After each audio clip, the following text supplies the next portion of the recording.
Today's video, we discuss the bottom feeders of the NBA, and that would be the bottom 3 teams in their respective conferences. I made a video like this last year, and I thought it would be a lot of fun to remake it this year because the difference from last year to this year is so noticeable. My first thought was congratulations to the Houston Rockets and the Orlando Magic, as the Rockets were the 14th seed last year, I want to say, and the Magic were the 13th seed, and now both of these teams are fighting for their play-in/play-off spots. Obviously, the Magic are a little more concretely sealed, and the Rockets are kind of fighting for that 10 seed, but nonetheless, the growth is amazing. Whilst this year, we see the Memphis Grizzlies, who were the 2 seed last year, are the 14th seed in the Western Conference. But we're not here to harp on anyone. Today's video is all about spreading the positivity to these teams. If you're new here, please be sure to consider hitting that subscribe button, as we are on the road to 3,000 subscribers. Thank you guys so much for the support you've shown on the videos recently. I really could not do this all without you.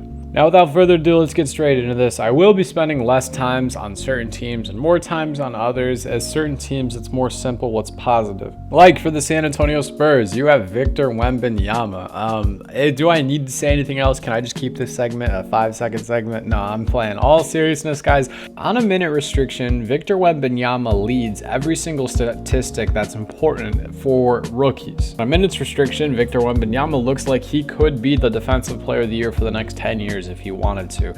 Kind of reminds me of Tim Duncan in those old school 2K Sims. If you know, you know. Victor's game, I don't want to say it surprised anyone, because yes, people did expect this of him, but personally speaking, I didn't think it was going to be this quick, this fast he would translate into just an unguardable, insanely talented, insanely athletic, insanely flexible, insanely healthy talent. Victor and the Spurs, man, if you can just figure out how to get Jeremy Sochan out of there, I think things are going to look great. I am a fan of Trey Jones. I think he's a great facilitator like his brother. He's got a lot to learn as a point guard. Keldon Johnson, you know, Devin Vassell. I'm also a big fan of Devin Vassell. And then you have Pop. So my good things would be Victor, Devin, Trey, and Pop. Those are the positive things about the San Antonio Spurs. Next, we have the Portland Trailblazers. Anthony Simons can still be an all-star. He's an efficient, high-volume three-point shooter. Clearly learned and took a lot from Damian Lillard's game. DeAndre Ayton recently has showed some small flashes of being all-star caliber center. There was a report that came out about him sleeping on an air mattress the first couple months of the season and battling mental issues, which led to his, fall off, or I guess you'd say decline. But you guys try to imagine living in Phoenix and then moving to Portland, Oregon. I mean, it's not, I would assume it's not easy. It's so different. And he was in Phoenix for a long time, and he didn't have the greatest management in Phoenix.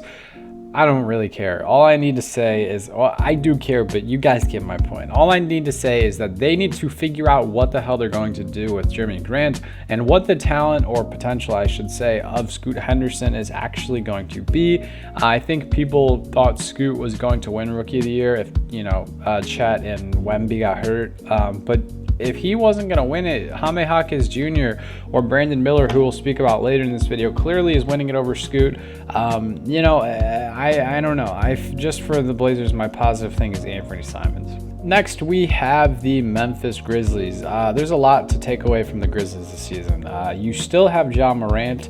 You still have Desmond Bane. You still have Jaren Jackson Jr. You still have Santi Aldama. You're missing Tyus right now. Now, I'm sure next season you'll be missing Steven Adams, but hopefully next season you have Brandon Clark returning to his elite level play. Just a very explosive, great rebounding forward or center, whatever you want to call him. Plays, like I said, good defense. Then next season you will have the first top 10 pick you've had in over 5 years. We'll see how lucky you guys get in the lottery. Obviously, the last first round pick you had that was a top 10 pick was Ja Morant, and that was 2019, 5 years ago. Time flies. Feels like just yesterday Ja came out of Murray State, but I digress. The positives for this Grizzlies team is, yes, you still have Taylor Jenkins, a great, phenomenal NBA head coach, capable of winning a ton in the regular season. You guys got some experience versus that Lakers team. Again, you would hope Ja stays out of trouble and is healthy. Desmond Bane is kind of growing more and more into that. I kind of compare this to like John Wall and Bradley Beal, where John got hurt and then Desmond took the reins, and Desmond grew into Desmond being Bradley, or Bradley, I guess, is Desmond.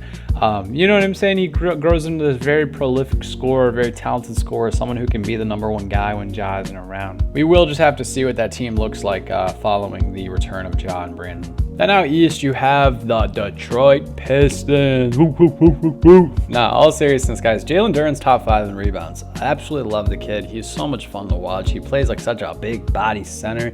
And who else plays like a big body, heart over height? Asar Thompson. I'm really hoping you get better. I heard you have the blood clot going on, man. God bless you. God bless your family. I'm really praying for the best.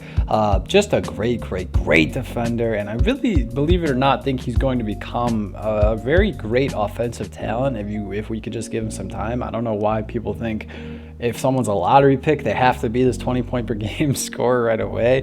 But then you have Cade Cunningham, who's going to be a superstar for a long time. I don't care what anyone says. You can't convince me otherwise. And then Jaden Ivey is kind of like the wild card positive. He shows a lot of flashes of being great. And you guys got to remember, at the helm of this team, you have Monty Williams.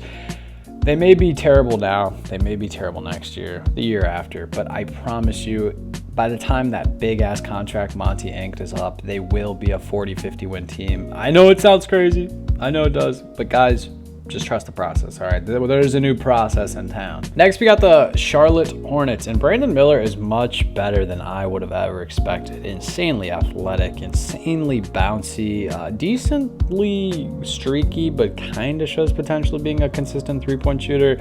Love the way he moves in transition. He plays with so much, I guess, like, I don't know what the right adjective. What's an adjective to say I don't give a shit? You know what I mean? Like, I love that. He's a rookie. He's in Charlotte. LaMelo's hurt. We get off Terry and Gordon's money, which is also a plus. It's just me out there.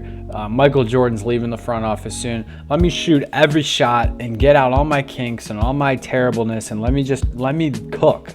I love that about Brandon Miller. I love that he doesn't care. He's shooting through his slumps, and we are seeing him be a very talented NBA player. He's not a great NBA player, but he is a very talented NBA player, and I think one day he will be great if we could just give him some time. So for the positives, like I said, you get off Gordon's money, you get off Terry's money, you get LaMelo, hopefully comes back and plays healthy next year, and Brandon Miller's been pretty great, and Steve Clifford's a pretty underrated head coach in my opinion.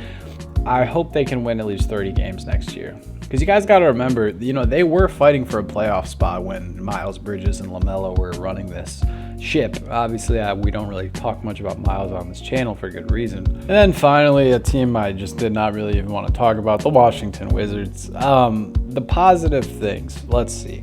You had Daniel Gafford. It was a good thing going. And now you don't have Daniel Gafford. You signed Jordan Poole to a big contract, and he's underperforming. Kyle Kuzma gets the opportunity to get traded, and he wants to stay and build something in Washington. Golly, I don't know, guys. All I got to say that's good is Tyus Jones, Danny Avdija. Tyus Jones, such an elite basketball player, averaging 7 assists with a 7, bro, guys, you don't even want to know what his assist to turnover ratio is. All I'm saying is a man averaging 7 assists and 1 turnover a game is dirty work. That's literally dirty work. I can't even. I wish he was on a contender like Memphis still. Shit, I wish he was in Los Angeles or Boston or Phoenix or anywhere. Tyus Jones is an absolute stud. Danny Avdija has shown some potential to be, I'm not sure what you would call a borderline all-star maybe. But he's a pretty tenacious rebounder, and I always respect that. Like I said, I don't have much to say about the Wizards. What do you guys make of this video, man? This was kind of a joke, but, I love you guys. Thanks for watching. I appreciate your support as always. Hope you have a great rest of your day. Stay happy, healthy, and blessed. Peace.